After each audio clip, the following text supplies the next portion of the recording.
This is the Startup Pregnant Podcast, episode number 8.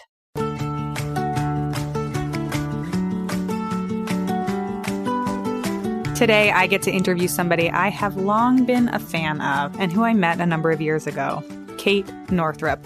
Her tirelessness in building projects bigger than her and doing it from a place of core power and central energy is something I always feel magnetized and energized by.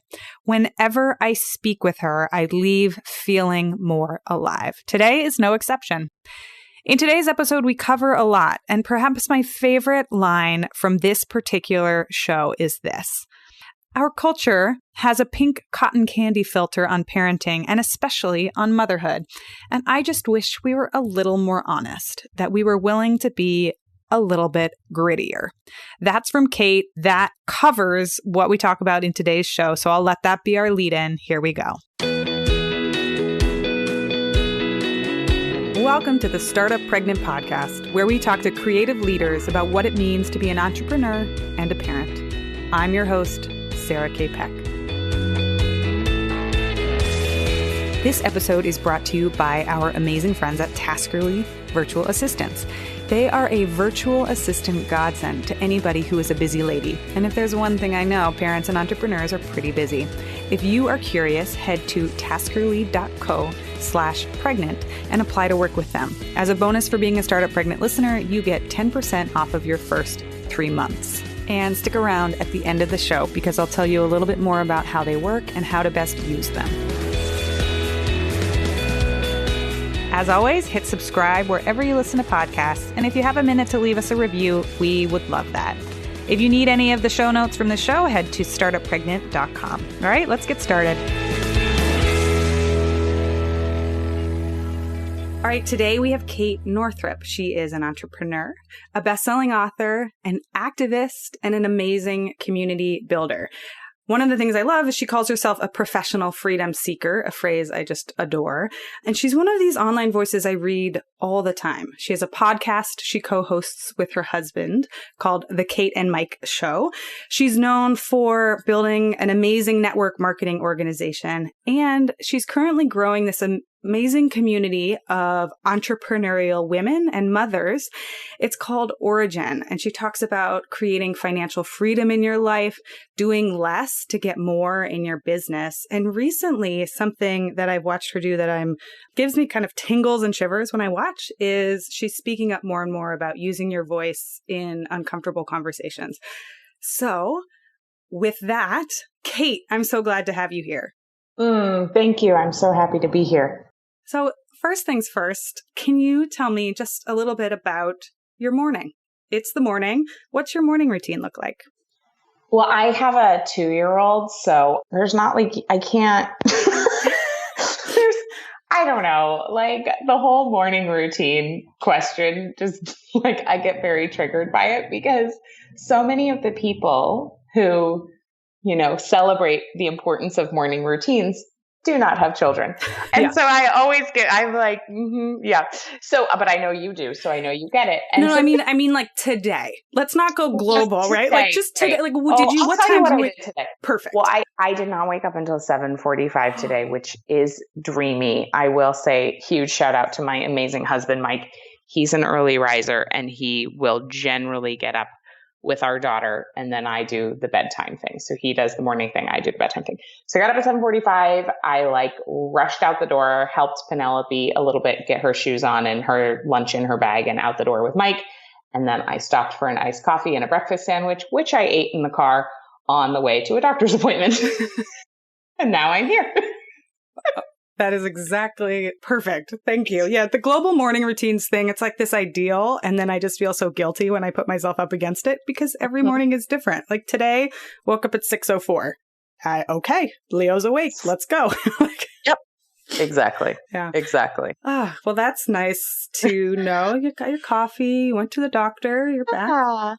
I mean, everything's great. Now I've just kind of got a day of different people in the house fixing things and doing different interviews. So here we are. Amazing. Yeah. So one of the things I love to ask people to start is to tell me a little bit about the longer story of your parenting journey. So when did your parenting journey begin? maybe you can take us back to life before kids and then walk us through what it's been like. That's such a great question. I always knew I wanted to be a mom. Like, it's the only thing I knew for sure that I wanted to do. So, I think my parenting journey in some ways began when I was a tiny child, like pretending to be a mom. Very early on, I knew that was a huge part of my purpose. So, but then I actually became a parent September 15th, 2015, when Penelope was born. And I guess I would really label it as I had a traumatic birth experience. My entering into motherhood was incredibly jarring. And I just was like, holy crap, I can't believe this is happening. And then Penelope had really severe eczema for the first year of her life. So, and we're still kind of on that journey, but it's so much better. So she was like sleeping for 10 minutes at a time and waking up screaming and bloody. And it was just like really, everyone said parenting would be hard. And this was like 8 million times harder than I ever could have possibly imagined. So the good news about it is, like, I learned a lot. And also, by contrast, this part of parenting is so much easier. It's like been really nice to have like a happy toddler and healthy toddler. And I just, my heart goes out to parents with, kids with life-threatening illnesses, because, we always knew Penelope was going to be okay in the end. It was just like a pain in the meantime. So I can't even imagine going through childhood illness. Like, that's really, really serious, because we went through the ringer.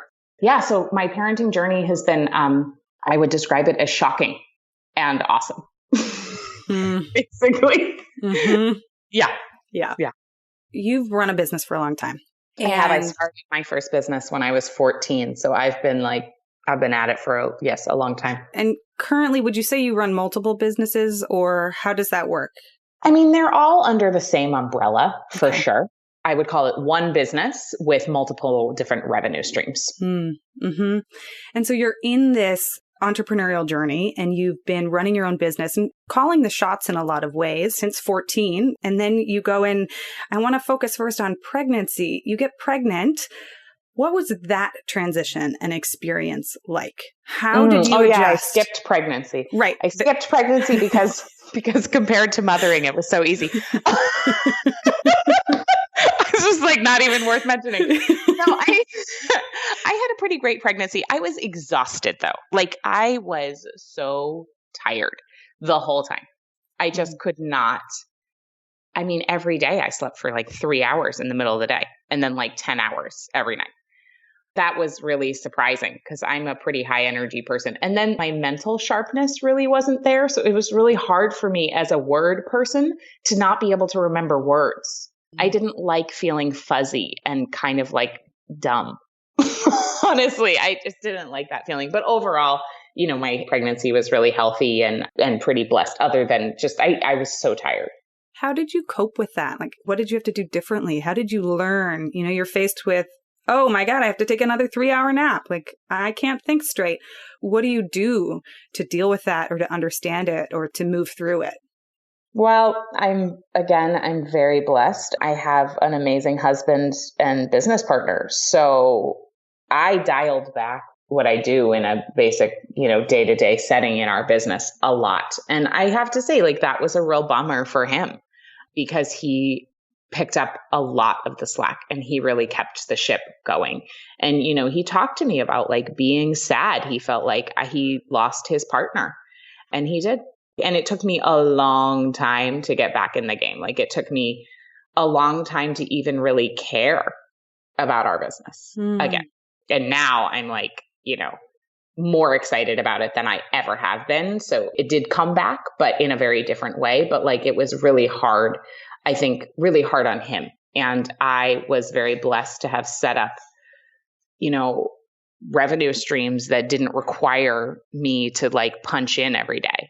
So that was a blessing. And I really will say, like, I did that super consciously. I mean, I created a business early on that in the network marketing industry where I knew that it was residual income and that I didn't have to trade hours for dollars. And I did that to have the freedom around child rearing that I knew I would want to have. So I started that pretty upstream, but it doesn't necessarily make it easy. Just because you like have residual income doesn't mean parenting is easy. But I think it certainly relieves some of the pressure for sure. And I'm grateful for that. Yeah, because you've spoken about that, and I've read some of your writing about you wanted to be financially free by age 30 so that you could have this freedom and these choices. But it's really interesting to hear you say that there were these like unexpected consequences or different outcomes. Oh, like yeah. the effect on the partnership and the marriage and you're like, okay, my business can float for a year. That's great. Like I've done this amazing thing. Can you talk a little bit about how it affected your marriage and your partnership and how you guys work through these huge challenges? Because parenting is such a big challenge. Oh my God. Yeah. I mean, first of all, you definitely have to speak to Mike for the full shebang. And we have talked a lot about it on our podcast. And he also has a podcast called Project Life with Mike Watts, where he talks a lot about parenting and sort of navigating being a dad. And one of the main reasons Mike started his business because he wanted to be home with kids, because he was raised by a dad who was traveling all the time for work. So he barely saw his dad. So he really wanted to be there with his kids. And so Mike and I share that in common. Both of my parents worked all the time. And so I wanted to be a really present mom because, my mom wasn't around a lot. And so we had that in common. But again, like, I will say this. In my 20s, I had this belief that if I could get myself set up financially, that like it would make parenting easier. But I was just wrong. It didn't. Well, I don't know. You know what? That's not true. I'm sure it was easier than if we had also been massively stressed out about money. Actually, I know that for sure. Anyway, it wasn't easy by any stretch, or it hasn't been. Like within our relationship, when we continue to be really in that dance of like, okay, who's doing what? Just basics, like because we have this container of total freedom in terms of our roles in business and parenting. Like neither of us has a full-time job. Neither of us has to go anywhere and do anything in particular. So with that freedom comes tremendous confusion because there is no set role. And like, we don't really play into traditional gender roles where like, I make the dinner and Mike, makes the money. Like we don't, we just don't operate that way. And so it's like, we have this real amorphous dance between child rearing and house stuff and business building. And I think that, an area of growth for us, as I say this, would be really more clearly identifying who does what. Because I will say in our relationship, our default is just for me to focus more on work and Mike to focus more like on all the other things that need to be done. And so a lot of the responsibility ends up falling on him if we're not conscious about it. And I don't think that's really great for our relationship. So we've just like navigated these first 2 years by basically getting to a breakdown point and then having difficult conversations. And then we just published a podcast about this very thing. We hired a therapist because we were like, we need help. Like we were at an impasse and Mike didn't want to work with me anymore. And that was really scary because he is 50% of our business. And so we've gone through a huge healing journey, and Penelope was a catalyst for like really bringing to the surface things that needed to be talked about that we had not talked about up until that point. And so, parenting has been like a huge evolution, like a personal evolution for both of us in clarifying our desires and again, like gender roles and what do we actually even want? Because there's a difference between what needs to be done and what you want to do. And a lot of times with parenting, you just do what needs to be done, obviously, because you're keeping this person alive. And there are plenty of things about parenting that you don't feel like doing, but you just do. But with the two of us, it's really navigating, okay, we are sort of this ideal scenario of, okay, we make our own hours, we make our own money, we have this total freedom, we both can do whatever we want. But then what does that actually look like consciously? Freedom does not necessarily mean it's going to be easy. In many ways, having a life without clear boundaries makes things more difficult because there are so many more decisions to be made. Wow. That phrase you just said, freedom does not necessarily make things more easy. it's wild and it's true. And it's so hard because it's this paradox, right? We chase freedom and we want it. And then on the other side, what is it? Right. So I want to ask you more about this kind of co-parenting, co-business, co-partnership, all of it. You speak openly, and I was just listening to the podcast that you mentioned about talking with Mike and all of these challenges that you've been through and how you address them. And one thing that's really fascinating to me is that you guys are explicitly partners in business, partners in life, and partners romantically and in this marriage. How does that work? Do you guys have strategies for getting to the end of the day and being like, all right, like business hat off, like, to me, what I find sometimes is there's like, we're both in our masculine state or we're both in our feminine space. How do you go back to the polarity or the like sexuality and the romance side of things?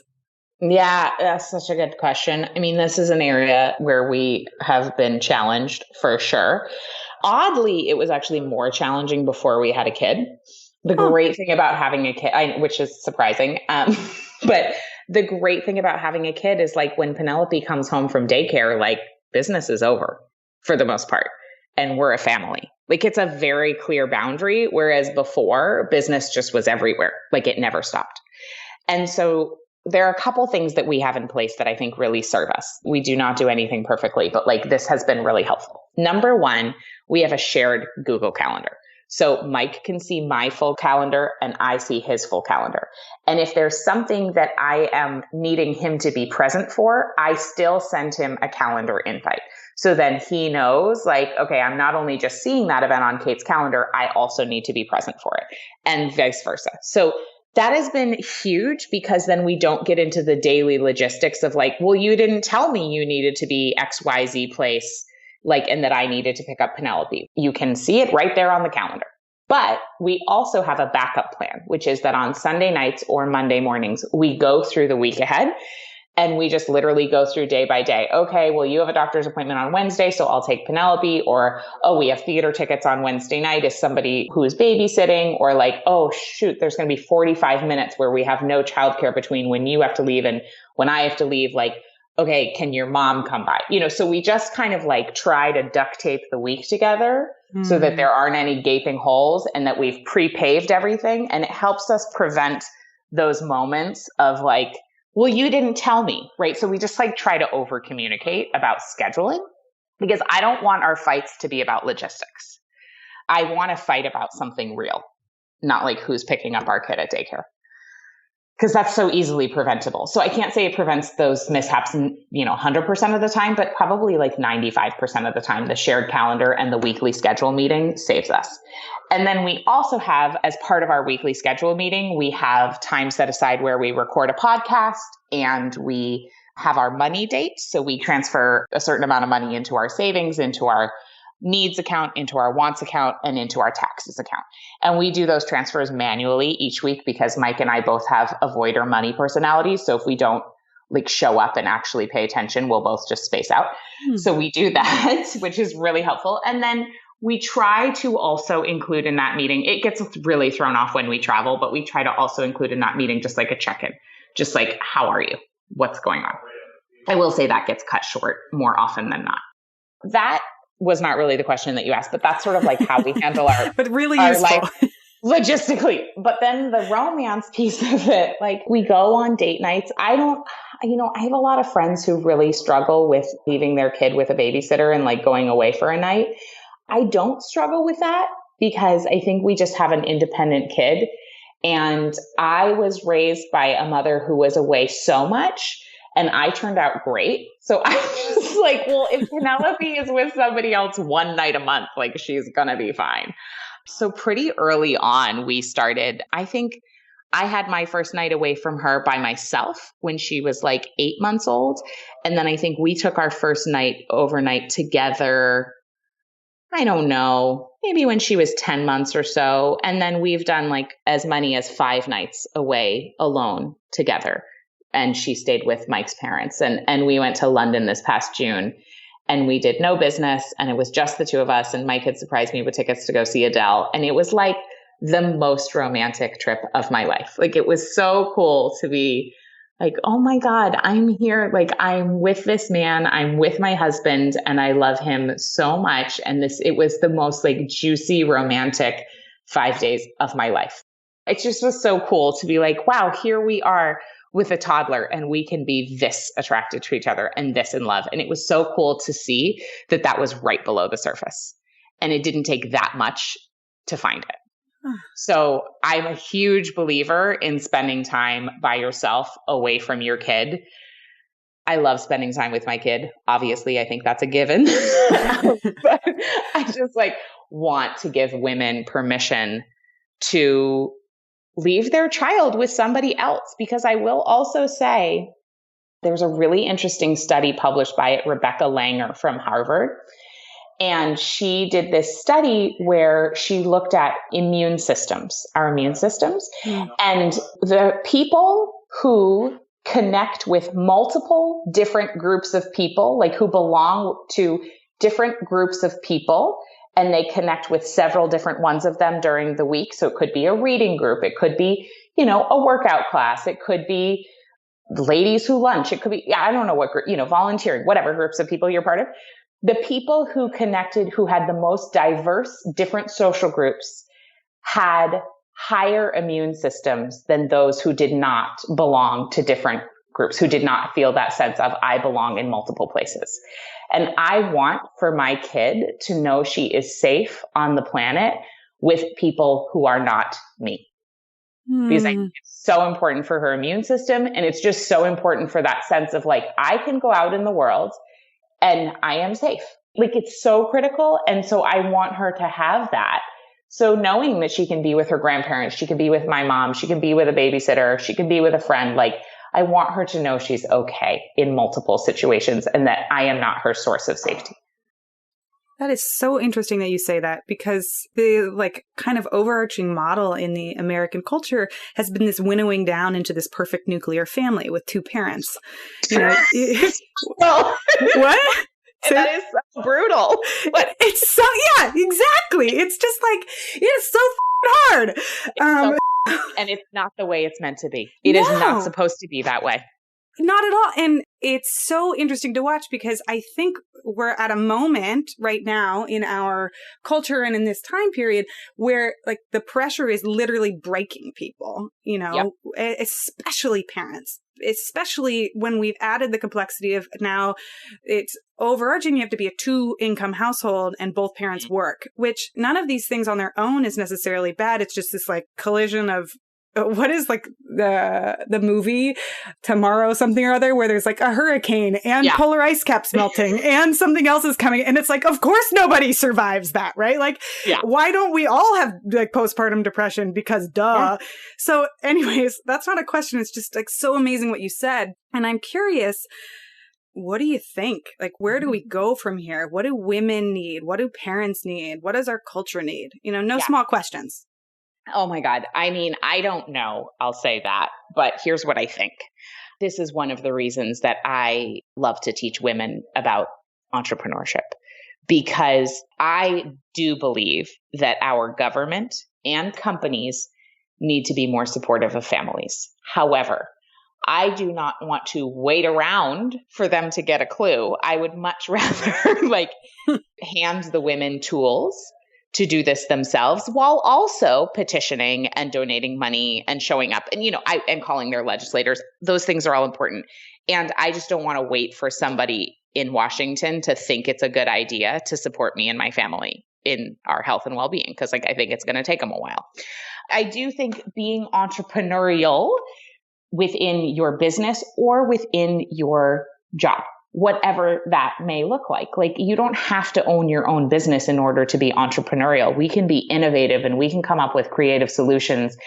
I think here's the deal. I think we need to get our work done and, meet or exceed expectations. But there are so many studies that show that like in an 8-hour workday, people are actually working like 3 hours in terms of actually getting anything done.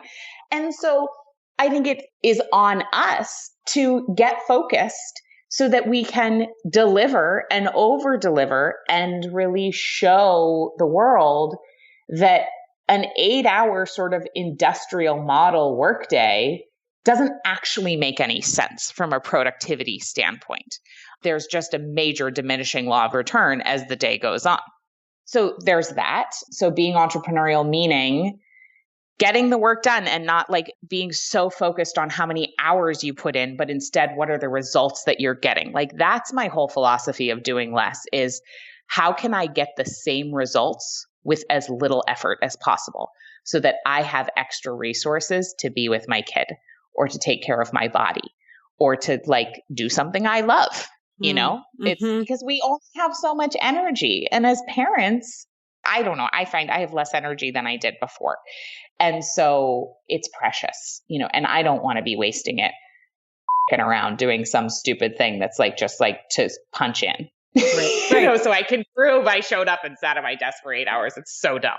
It's changing our metrics of what does work look like? What does successful work look like? It's not that we need to lower our expectations. We just need to change our expectations. And I have gotten way more done and made a much bigger impact since becoming a mother than before because I got so focused, you know? So I think that's such a key piece is like knowing one of the things I teach within Origin is the 80-20 rule. So obviously I'm not the first person to talk about this, but it's really like getting serious. What are the 80% of results in your life, in your business? And what are the 20% of actions that have gotten you those results? And there's a really simple exercise you can do to figure this out, which is write down your biggest wins, your biggest career wins in a list, and then write down the activities you do on a daily basis. And then draw a line connecting the activities you do on a daily basis to the ones that resulted in one of the big wins. And it will instantly show you what your 20% is. And then you just need to stop doing the rest of the stuff as much as possible. Amazing. Okay. So there's so many things in here I want to ask you more about. And I want to ask you more about Origin. I have lots of questions about that. I'm going to put a little pin in that.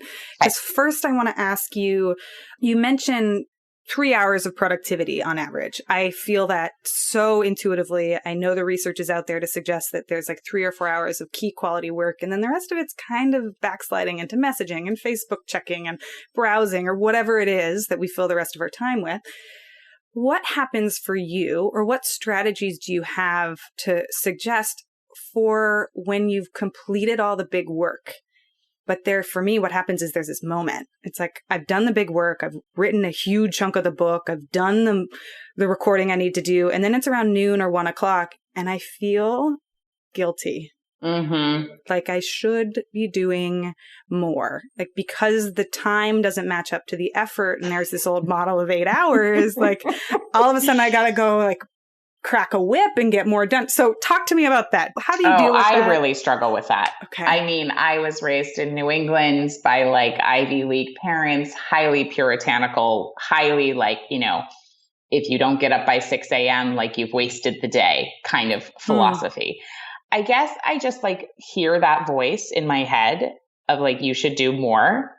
And sometimes I just do more. Sometimes I do. And I just sit and I'm like, oh my God, I haven't gotten up to pee in 4 hours. Like, why am I torturing myself? Okay. I do that, or like I haven't eaten properly, or I'm dehydrated, or, you know, that.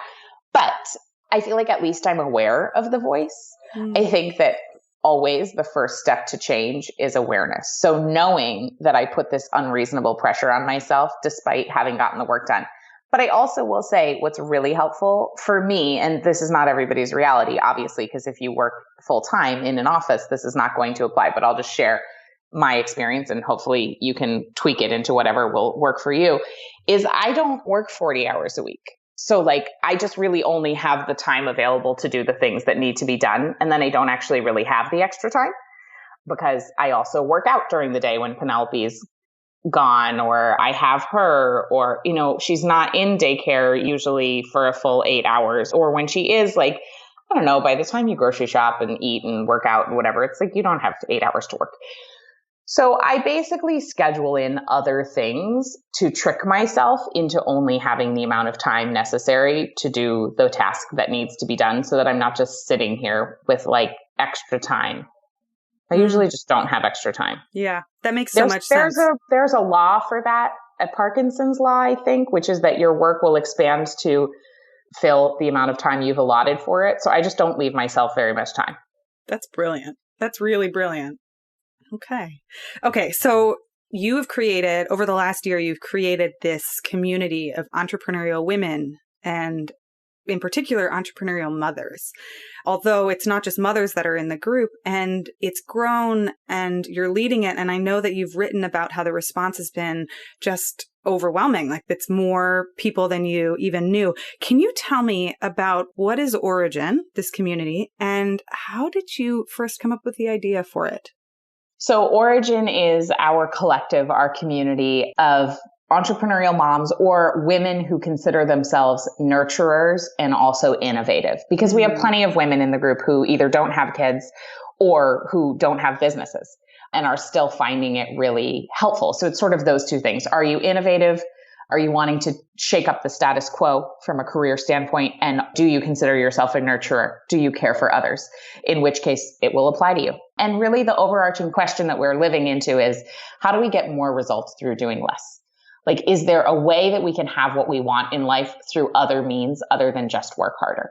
Because that's what we've all been taught, like that the only way to get what you want is just to work harder and just to put in more hours. But as a woman who cares for others, which is pretty much every woman on the planet, like there aren't just more hours. So that path to success sucks. And it will lead to burnout, and it will lead to disease, and it will lead to adrenal fatigue, and it will lead to not getting what you want because you're just too tired. And so I just thought, there's got to be another way. And, I had read Essentialism by Greg McKeown, which I absolutely love, about really doing less but better. And my experience is my greatest satisfaction has not come ever from doing more. It's come from being really present, doing the things that matter the most. And I think that's true for everybody, but we live in a culture that is just like so celebrates, the women who are the ultra marathoners, plus they have 7 kids, plus they run 5 businesses and they volunteer on the weekends. And like, we talk about that as though that's something so awesome and they deserve a parade. And I'm like, I think that woman needs a nap, and somebody needs to give her permission to have a nap, A 2-year nap. Yeah. Let's stop, because I do not believe that life is about getting more done. That's kind of the overarching philosophy. And then we have monthly Maven masterclasses with a woman who I feel like is exemplifying this whole do less philosophy, or is at least, being conscious of it. And then we have monthly trainings and Q&As and then spotlights of somebody in our community who's really rocking it. And then we have a Facebook group that's very super, super active and amazing for women to connect. So when did this idea come to you? So basically what happened is Mike and I were at a wedding last May, so May 2016, and we ran into our friend Stu McLaren, who I've known for years. And Stu is like the world's leading expert on membership sites. And I was just talking to Stu about, life and business. And I was saying, I'm just kind of tired and burned out because we're living in this launch to launch model, which is like, you gear up, you do the big launch of the course or the coaching group or the mastermind or whatever thing you're launching at the time, or the book or whatever. And then you make all this money, and then like you got to do it again. And it just felt very like foot on the gas all the time, and then collapse, and then foot on the gas all the time and then collapse. Yeah. And he was like, have you thought about doing a membership site? And I said, yeah, I have. But the problem is I don't know what it would be about, because ever since my book came out in 2013, Money, a Love Story, I felt quite clear that while I was proud of my book, I didn't really want to talk about money anymore that much, like a little bit, but not as my full thing. Like I'm not a personal finance person. That's just not my gig. And so I was like, I don't really know what the membership would be about, because I don't really know what my thing is anymore. I felt very lost for about 3.5 years. And so, but I just sort of put a pin in it. And I said, well, I do think a membership site is a great idea. I just don't know what it would be. I'll wait for the idea to come. And then I was writing a blog post called Make Mother Nature Your Financial Planner, where I was like, this will be fun. I'll tell women how to organize their financial action steps, like bookkeeping and like meeting with their financial advisor and all the different things you need to do to take care of your money. I'll teach them how to organize it throughout the month according to their menstrual cycle, where they're most hormonally primed for their brain to do certain activities, or according to the moon or the seasons.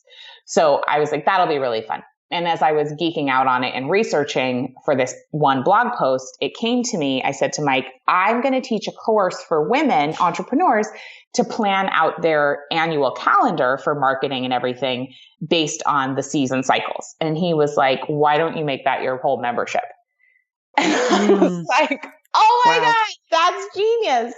So it brought together all of the pieces around spirituality and listening to your body and, women's bodies wisdom that I was raised with from my mom, and then all my entrepreneurial knowledge and experience. So it's like the perfect melding of all the things. And then Stu, when we went to meet with him about this, was like, you should make it specifically for mothers. And while I was nervous about being so specific, I also thought it was awesome because it's so easy for me to write to mothers right now, because it's just like so what I'm in. So I was like, yes, that's great. Okay, let's do it. So that was where the idea came. And then we launched in May, just this past May 2017. Yeah. And tell me about, what is the experience of being in the community? What kinds of conversations are you seeing? Are there any stories or patterns that you're seeing that surprise you about like what questions women are asking? Well, one of the biggest threads that I've been so thrilled, but also surprised with, is how many women are like tracking their cycle for the first time, or if they don't cycle because they're pregnant or breastfeeding or, postmenopausal or have had a hysterectomy. I mean, there's so many reasons you wouldn't cycle, that they are tracking the moon as their cyclical nature, because women, we are cyclical beings. The feminine is cyclical in an incredibly predictable way. So our culture has told us that the problem with the feminine is that it's unpredictable. But the truth is our very nature is incredibly predictable. And we can bank on it, and we can use it to schedule our lives. And we can use it, it's like a superpower, to be able to get more done in less time and get more satisfaction as well. And so what the biggest thread has been, like, how is it that I'm, 45 and no one ever told me this before? Yeah. Or how is it that we didn't learn this in school? Like, this has been happening in my body my entire life and no one ever told me how to use it. And so that's been the biggest conversation. And so I'm so excited to be teaching mothers this information so they can teach not only their daughters, but also their sons, just so that the next generation, or at least a chunk of them, will have access to this information, not in their 40s,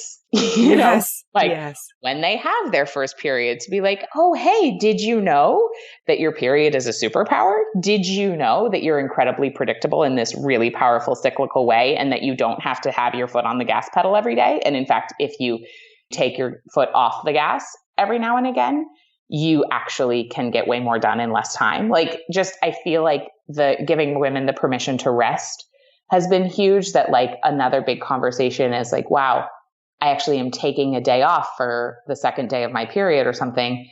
And for the first time, I'm even giving myself permission to do that. And I'm not feeling guilty, And then a lot of questions certainly about getting it all in, about like, how do I do the things I want to do and still show up for my family and still show up for my business? And, I don't think anyone has that one figured out, but at least in Origin, we're giving women this framework to understand at least there's a more optimal time of the month to do certain things. So at least you kind of have an idea where to plug things in. Isn't that so interesting? I think for me, in my experience, when I'm alone or when I'm too separated from people, I'm always craving the answer or the outcome, right? I like, how do you do this? Like, how do I get all this done? And it's really driven on like, I'm at A, I want Z, how do I collapse those and get it as fast as possible? And then when I'm surrounded by women and it's on and off, you mentioned earlier about being in communities and different, vibrantly different, diverse communities. Sometimes the like therapeutic part for me is just to be in conversation. Yes. Oh my God. So true. Right. And it's like, I imagine that's the experience that how many women are in this group now? It's like 1,000. It's about 1,000. Yeah. So, and then we open up doors again in the fall. So it'll be a lot more. Yeah, in October-ish? In October. Yeah. Okay.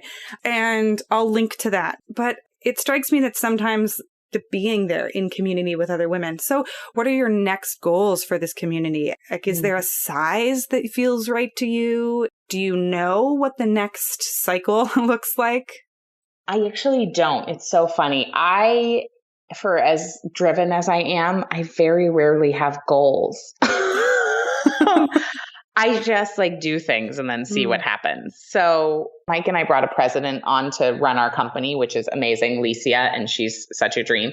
And she's very goal oriented. So now we have goals because Licia has goals, which is great. So I just want women to know what they have. And I just want women to know they're not crazy.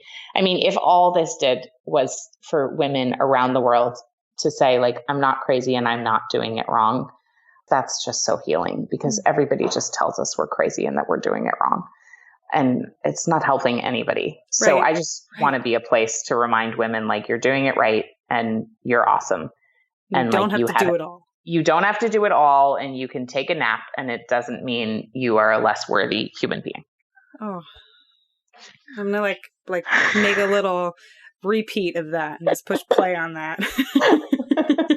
Distribute it. Like, it's okay. Yeah, it's basically origin is just permission to nap. Which, like, honestly, like, you put a sales page up around that and it's like, oh, permission to nap, I'm in. Click, buy. Totally. Right? Like, one of the buttons will be like, do you want to skip the webinar? Yes. Yeah. Like, would you rather take a nap? Yes. Would you rather take a nap? No, but that's the thing. Like, but here's the deal, right? So I ran this thing in January called the Do Less Experiment, and we're going to do it again this January. It's 14 days of little daily experiments in doing less, just to see what will happen. Like, will the world collapse around me? You know, I don't know. Let's see what happens. And I got pushback because we are so programmed to think that the only way to have what we want is to do more. And so people heard me say do less, and they immediately were like, well, I can't do nothing. I mean, blah, blah, blah, I have all these things to do, blah, blah, blah, like really wearing the badge of honor of the to-do list. I'm not saying do nothing. I do many things. I probably do too many things. I'm saying just how can we throughout the day find a way to do a little less? Like just a little less. I'm not saying drop everything, because that's not going to work either. It's like just do a little bit less. And how can we achieve the same or better results with less effort? Like, that's the experiment. And so it's been really powerful to see how women are making that happen. And it's like a daily practice for me too. I'm right in it. I'm not coming from the mountaintop being like, I figured this out. Like, let me tell you, I'm like, I'm wondering too. Let's all figure this out together. Well, and what you're suggesting in many ways is a culture shift or a paradigm shift. So it's not going to be like, boom, one blog post, one essay, one book, and it's changed. Like, this is huge, deep, ingrained. Like, we were born and people told us we had to do more to achieve and to be worthy and to to have value. And that takes, I think, just so much first conversation and connection around even the idea. So you said something really interesting that I want to switch over to and ask you about. You said we hired Licia, our president. So can you tell me, and you've mentioned it also in some blog posts and in some of your podcasts, you said, there's a quote I have, you said, I will do more to make sure my team is happy sometimes than I will even do for myself. In some ways, it sounds like having a team is like this, maybe I can say act of self-care in some ways, but how has hiring people to do other parts of your business or to be a complement to you changed your business? Can you talk about that? Oh my God. Well, first of all, it's the first time in my life I've taken my business seriously. I mean, Mike asked me last summer, he was like, do you really think you run a business or do you think you get paid to journal? And I was like, to be honest, I kind of feel like I get paid to journal. So, which is beautiful. I mean, I love that that's been how our business has felt. But now it's like there are real adults who we pay real money so they can feed their kids and pay their mortgage. And now I am really seeing how impactful what we are doing is, and even how much more impactful it can be. Like, I don't feel like I'm playing business anymore. And I can see that that is why Origin is growing. And that's why I'm getting bigger opportunities to speak on, larger stages, not actual stages, but you know, Both. metaphorically speaking. Yeah. Metaphorically speaking, and yeah, you're right, real too, that like this message is needed. And I have always had a tendency to kind of laugh off achievements or abilities or, you know, just like any kind of power because it's scary. And I don't want people not to like me, you know, and when you start being powerful, sometimes people don't like you, and that's just has to be okay. And so it's been really bringing a team on board that has helped me own the work that we're doing and own how important it is and step up in a much bigger way so that I can take myself seriously so that we can do bigger work. Wow. That's it's counterintuitive because so much Yes. of the ideas out there, hire somebody, take work off your plate, right? You know, do less. And it does. It totally, like, you know what it does? It frees me up. So it's like, it's a little bit of a paradox because I actually do have more free time, but the time that I do spend is on much higher impact stuff. So it's like, I'm not scrambling to just make sure the day-to-day is happening anymore. Instead, I am having time to sit around and think about a bigger thing, you know, and so that's huge. Like my bandwidth is freed up for higher leverage activities. And so I may, in a way, be like, I think what I'm doing is I'm taking it far more seriously, but that doesn't actually mean putting in more hours. Yeah. Yeah. That makes so much sense. Yeah. So the last thing I want to ask you is something I mentioned at the top of the episode when I introduced you. And you wrote something that I read today that really struck me. And it was about stepping up in your conversation and speaking about what's uncomfortable or what's different or what needs attention. And in the blog post, it was about privilege. It was about the current state of our political sphere. And it was about being able to opt in and opt out of the conversation. And there's something that just gave me the shivers when I read it. You wrote, healing requires looking our darkness in the eye. And it requires slogging through the mud. It's dirty and it often feels really bad. Can you talk about this, about like how you decided to do what I think is so brave in many ways and say like, wait a second, I've got to join this conversation and I've been complicit and this is important. And I know that I have this huge community that I need to talk to about these deep matters. Can you talk about that experience? Well, it was just last week. I mean, it's actually rare these days that when a blog goes out of mine that I wrote it just now. I'm very proud of myself. I've gotten quite ahead. I have a backlog of blogs to go out. Because of the team, right? Because of the team, because they're expecting me to, you know, they have to do things to get the blog out. So I have to write it ahead of time so that they're not rushing because it's out of respect for the team. However, this one, you know, current events are current. And so I just was so struck by the conversations going on social media. You know, that's where I get the most of my news, and I'm cool with that. You know, I do that consciously. I was so struck by the conversations around, well, okay, I will say ever since the election, I've just been brought to a higher level of consciousness, and like a fire has been lit within me of like, okay, my work actually matters. And this is part of the solution. Like I'm not just getting paid to journal, basically. Right. So bringing on the team has been part of it, but our political situation has been another huge part of it. I'm like, oh, there is work to be done here. And I can't just sit around and just be like, I'm just in Maine. Like it doesn't, you know, what I do doesn't matter. You know, what all of us does matters. And so just last week, I felt so compelled, especially by a few pieces, Brene Brown's Facebook Live about why we have to keep talking about Charlottesville. And then this other woman, Wild Mystic Woman, wrote a piece called I Need to Talk to Spiritual White Women. And I was so struck by like, oh my God, I have been quiet. And it's the same thing. Somebody wrote a comment on my blog today, which really struck me, that sometimes when a friend of yours loses somebody, like let's say their mother dies, or I recently had one of my very best friends, her father died. And she said, what's been the most hurtful is the people who haven't reached out and they haven't said anything because they don't know what to say. But it hurts her that they don't say anything because they're so afraid to say the wrong thing. And it is the exact same thing with what's going on the planet, that we're so afraid to say the wrong thing that we say nothing. And that hurts people even more. And so I just was like, you know what? Enough. I'm going to definitely offend somebody. And I'm definitely going to call myself out because I have been one of those people where I'm like, well, it doesn't apply to me. And I don't want to activate the negativity by playing into it. And it's true. Like, I'm not going to be spending hours watching CNN on repeat. Like, that is not helping anybody. But we all need to be paying attention because it's just the same thing in our lives. Like, I had a very traumatic birth experience and a traumatic first year of motherhood, and ignoring that and pretending it didn't happen is not healing. It just makes it fester. It just turns it into disease in my body, as opposed to, writing about it, going to therapy, talking about it, doing whatever needed to happen. And so it's the very same with the trauma and hurt within our culture. We cannot ignore it. It's not just going to go away.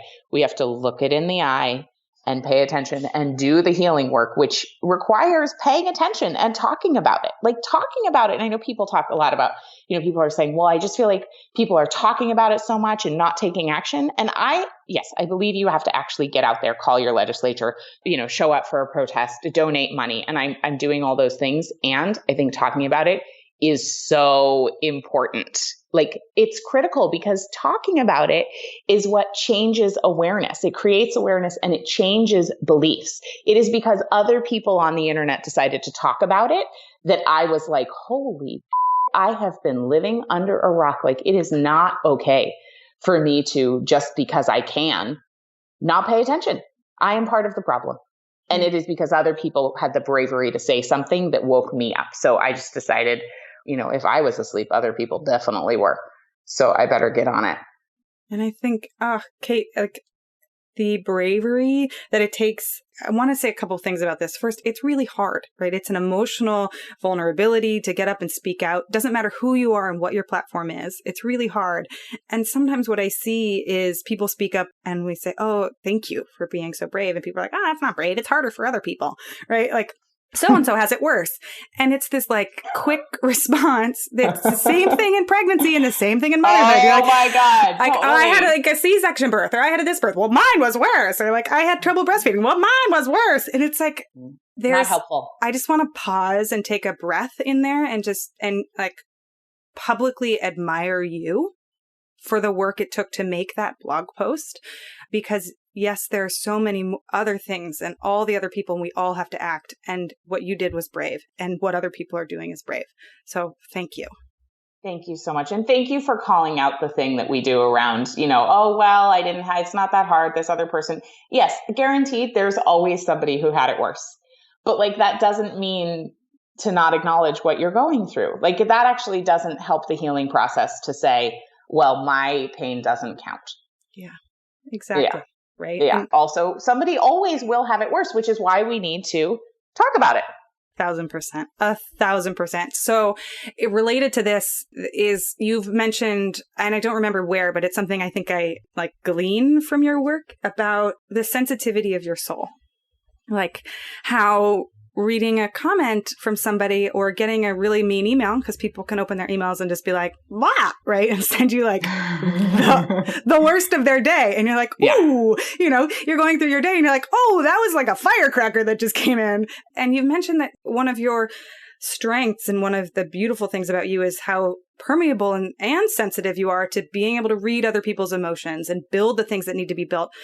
But how do you set up boundaries and blocks and containers to protect yourself without wandering over into the like, I'm just not going to talk about it. I live in Maine. Right. Like, Totally. You know what I'm saying? Yes, I totally do. Well, I will say I read all the comments on my blog. I do that myself and I approve them. And sometimes people say nasty things and that's fine. And I read every single comment on social media and I respond to them myself. And sometimes people say nasty things there, but I do not read all of the emails that come in, but I have somebody who I trust and who I love who does, and who sends me anything that she thinks needs to be seen. And when there is something important that somebody is saying that like is calling out maybe something that I'm missing, I definitely want to know that. I for sure, like if it's just like, you made this mistake in something or you offended, when it's not like, there's such a difference between somebody lovingly saying like, hey, I don't know if you knew, but that thing you said was really hurtful to me or this group of people or whatever. I'm like, oh gosh, thank you so much for telling me, versus, people say mean things that are just not actually helpful. Right. So she sends me the ones that are constructive that I actually do need to know. And if it's just about the person needing to vent, like, I don't really need to see that because that's not helping me become more helpful to other people. Yeah. So that's a big boundary that's in place. And I will say I live in a small town in Maine and it's really lovely. I really do love it here. And that's part of my self-care. Oh, beautiful. Thanks for answering these more tricky questions towards the end. Yeah. They're great. So I like to close the podcast with rapid fire questions. So I ask 4 questions and tell me just off the top of your head, if possible. We'll start with, you tell me, do you want to start with the parenting side or the entrepreneurship side? Let's start with entrepreneurship. Entrepreneurship. Hardest part about it? Having the freedom to do whatever. Best part about it? Having the freedom to do whatever. What surprised you most about being an entrepreneur? That freedom does not make things easier. And what do you wish that more people knew about entrepreneurship? I wish that more people knew that it is not that, well, this is of course completely antithetical to what I just said. It's not that hard. Like anybody really can just start. And I also wish people knew that like nobody who is doing this entrepreneurship thing knows what they're doing or knew when they started. Like there was no rule book. Nobody had a special set of instructions. Like everyone just started at zero. So I just want everybody to remember that because I hear so many women who are like, I'm so afraid to start and I need to get all my ducks in a row. And I'm like, no, you really just go because the only way to learn is through doing it. Right. Great. Join the club. You're ready. Exactly. All right. So parenting, hardest part about it? The lack of control. Best part about parenting? The love. So fun. And watching this tiny person discover the world is so magical. What surprised you most about becoming a parent? How much it required me to let go. Just like, oh my God, this is not my agenda. Every other thing I did in my life, if I just like did a certain number of things, it just turned out the way I wanted it to. There's nothing I can do. There's no like set of steps that I can follow to have her do what I want her to do. Right. It's so hard. Yes. What do you wish more people, non-parents and parents alike, knew about parenting? That it just like takes everything you have. And also that it is hard and satisfying, but like hard. And I just think that the pressure, sometimes I see people post on social media about like, I saw this one post and, God bless this woman. I saw this post about like her baby was 30 weeks old and she was like, every day has been even more blissful than the next day. And I'm in pure bliss all the time. And I just was like, is that true? Like it just was very hard for me to be like, I just think that there's this idea of bliss, that there are moments of bliss, but largely I don't find parenting blissful. And I think our culture has this whole like pink cotton candy idea of motherhood that just makes me want to vomit. Like, I just wish we were a little grittier about the truth. Yes, right. The Instagram filter, the pregnancy filter, the parenting filter. Yes. It's great. It is great, but it is, you know what? The truth about it for me has been, I did not know it was possible to feel such opposite emotions simultaneously. Wow. Kate, you're amazing. Thank you for the generosity of your time and being here and for your candidness in sharing all of these details and opening up your life to people. Where can people go to find out more about you or just to tell you how great you are? Oh, that's very sweet. I've loved this conversation. You're an awesome interviewer. Thank you so much. What a gift. You can just head over to katenorthrup.com. And I am also, my favorite place to hang out on social media is Instagram. And I'm over there at Kate Northrup. Perfect.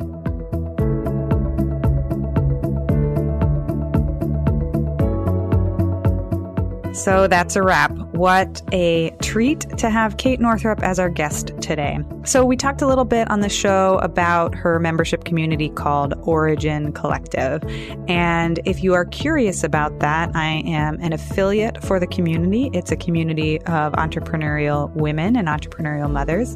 I'm part of the community and I'm an affiliate. So if you want to join, you can use the link bit.ly/startorigin, and that'll take you right to the Origin Collective. I'll also put the link in the show notes.